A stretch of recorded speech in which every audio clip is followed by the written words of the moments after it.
माननीय अधिष्ठाता महोदया, आज इस सदन में 2047 तक विकसित भारत कैसा होगा इसकी परिकल्पना पर और विकसित भारत बनाने की विजन पर चर्चा हो रही है। चर्चा से पहले मैं सुन रहा था सुबह से सामने विपक्ष के विधायकों को चिंता व्यक्त कर रहे थे कि 2027 की बात क्यों करते हैं, 47 की बात क्यों करते हैं। 2027 देखिए 47 तक क्यों पहुंच रहे हैं। महोदया, 3 तरह के नेता होते हैं। एक राजनीतिक व्यक्ति होते हैं जो इलेक्शन टू इलेक्शन की सोचते हैं, बस अगले चुनाव तक की सोचते हैं, अपने क्षेत्र तक की सोचते हैं। एक राजनेता होते हैं जो अगले दशक की सोचते हैं, अपने शहर की सोचते हैं, अपने जिले के आसपास की सोचते हैं। और एक राष्ट्र नेता होते हैं जो आने वाली नस्लों की सोचते हैं, आने वाली पीढ़ियों की सोचते हैं। हमारे योगी जी, हमारे मोदी जी राष्ट्र नेता है, इसलिए 2047 तक की सोच रहे हैं। विकासशील देशों में पहले भारत पिछले पायदान पे था। योगी जी आए, मोदी जी आए, उत्तर प्रदेश ने अपनी उस महायज्ञ भूमिका अदा की और विकासशील देशों में अग्रिम पायदान पर आ गया देश। सब तरफ की चर्चा न करूं, सिर्फ आर्थिक स्थिति को देख लीजिए। जो 11वें नंबर पर था भारत, पहले आज 4थे नंबर पर आ चुका। हमने उस ब्रिटेन को पीछे छोड़ा जिसने कभी हम पे हुकूमत की। तो इसलिए अब उन्होंने विकसित भारत का विजन बनाया कि विकसित राष्ट्रों की श्रेणी में भारत को कैसे लाया जाए, वो उन्होंने एक विजन दिया। और मेरा नेता जब विजन देता है तो मिशन बनाता है उसको, और पैशन से जुड़ता है तो पूरा होता है। ऐसे ही हमारे योगी जी हैं, ऐसे ही हमारे मोदी जी हैं। वो मिशन बना लेते हैं अपने विजन को और फिर पैशन से जुड़ते हैं। इसलिए विकसित भारत की कल्पना की है। उत्तर प्रदेश उसमें अपनी एक अहम भूमिका निभा रहा है और वो भूमिका का ही परिणाम है कि 2017 में जब हम लोग आए यहां पर, आपको उधर भेज दिया। 2022 का चुनाव हुआ, आप मुंगेरीलाल के सपने देख रहे थे,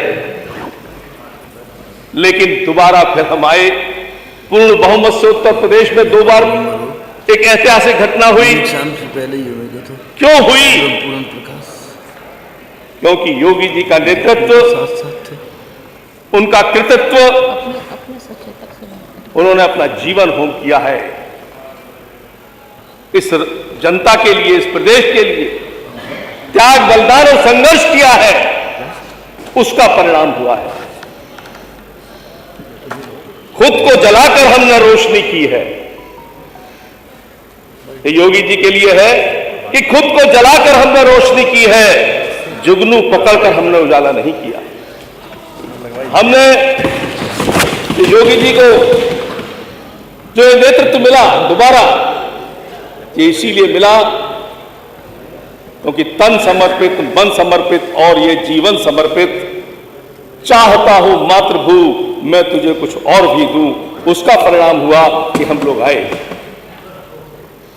मुझे उस शिक्षा का दायित्व दिया है माननीय मुख्यमंत्री जी ने, तो मैं उस शिक्षा के संदर्भ में बात करूंगा कि किस तरीके से विकसित भारत की ओर उच्च शिक्षा जा रही है इस प्रदेश की, किस तरह उस शिक्षा को नए नए सोपान, नए नए आयाम मिल रहे हैं। एक समय वो था जब इस देश के राजनीतिक दल, सामने बैठे हुए लोग युवा वर्ग को गुमराह करते थे कि तुम हमें सत्ता दो, हम तुम्हें नकल करने का अधिकार दे देंगे। ये देखा है इस प्रदेश ने, यह देखा इस प्रदेश ने। और आज उस समय शिक्षा का बंटवारा किया आपने, अब पढ़ने और पढ़ाने का वातावरण बन रहा है। शिक्षक पढ़ा रहे हैं, छात्र पढ़ रहा है।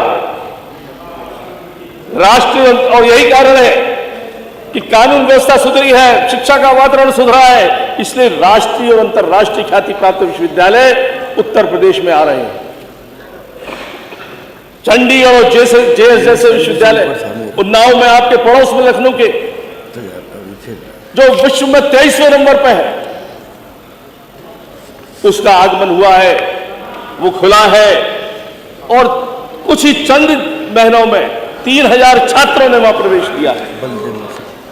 उस शिक्षा का प्रसार हो रहा है योगी जी के नेतृत्व में, और उस शिक्षा का विस्तार हो रहा है, गुणवत्ता में सुधार हो रहा है, महत्ता में निखार हो रहा है।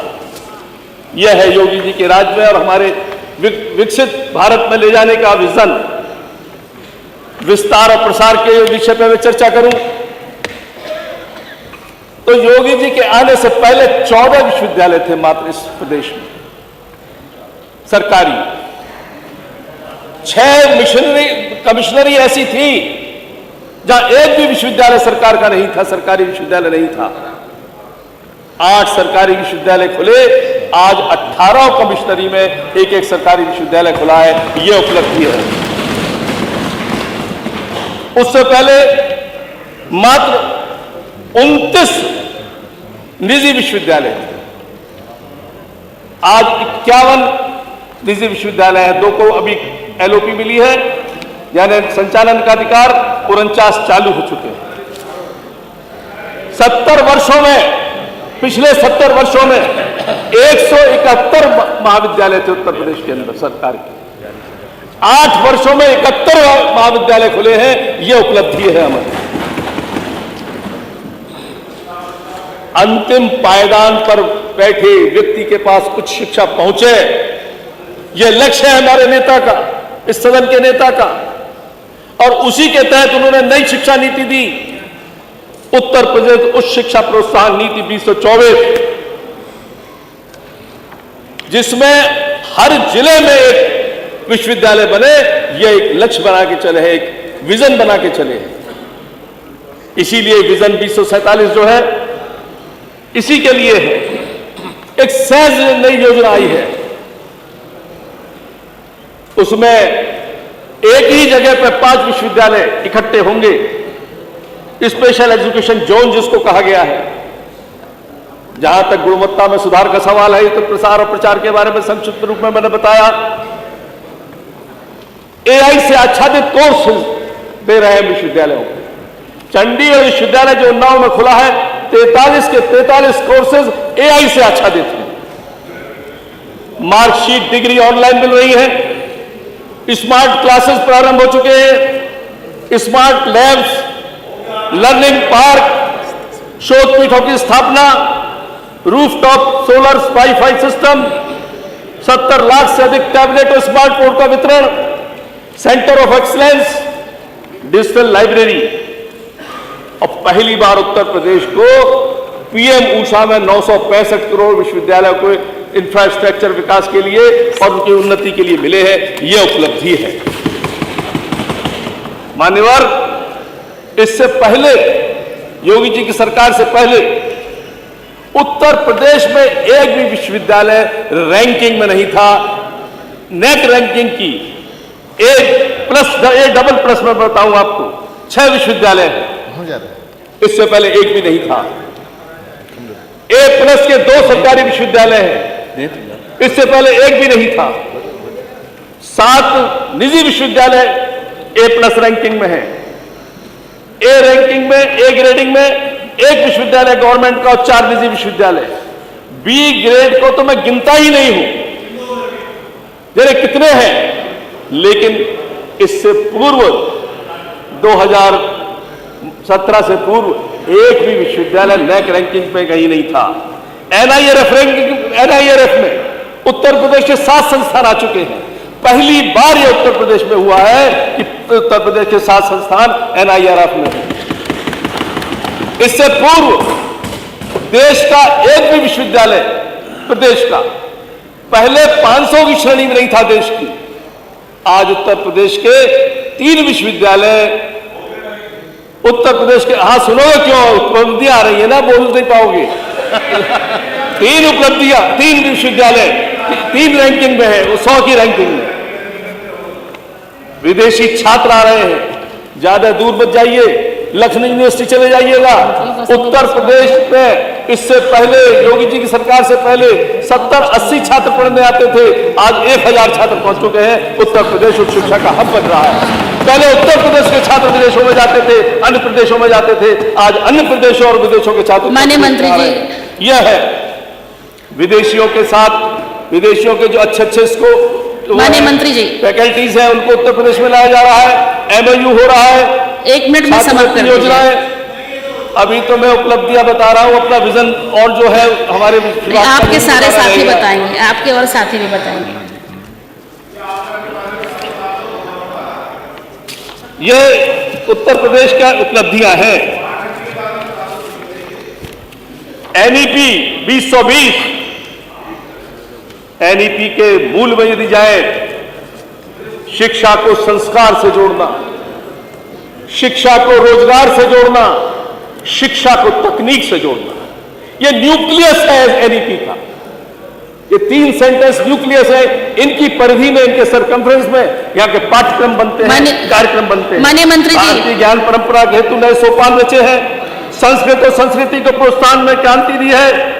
विलुप्त होता ज्ञान पुनर्जीवित हो रहा है। कर्मकांड, ज्योतिष, वास्तुशास्त्र, खगोल, कौशल व कला को, माननीय मंत्री जी, पांडित्य में बहुत बहुत धन्यवाद। अब दे दीजिए, आपने बहुत अच्छा लिखा है, दे अब दीजिए। आपका आदेश हुआ पीठ का। नहीं, ये बस नियम में सभी के लिए जैसा 10 मिनट का समय था। सिर्फ एजुकेशन में माननीय योगी जी के राज्य में कितना विकास हुआ है, अभी 24 घंटे कम पड़ेंगे। वो आपने जो लिखा है ना, वो यहाँ और अभी तो आगे जो योजना है वह भी है, हम लिखित में आपको दे देंगे। बहुत बहुत धन्यवाद।